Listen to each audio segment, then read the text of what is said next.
Agar sizdan 3-jahon urushi yadroviy bo'lishi mumkinmi deb so'rasam, avvaliga ikkilanasiz, ammo oxir-oqibat yo'q deb javob berasiz.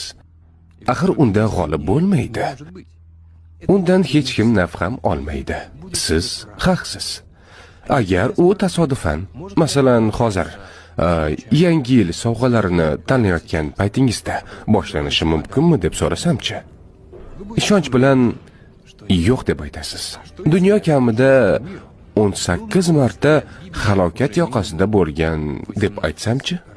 1983-yilda Podmoskoviyadagi maxfiy bunkerda signal chalindi. So'nggi rusumdagi Oka sun'iy yo'ldoshi AQSh tomonidan otilgan 5 ta raketaning yolqinini ilg'adi. Navbatchi ofitser Stanislav Petrov SSR javob zarbasini tayyorlash uchun bu haqida qo'mondonlikka xabar berish kerak edi.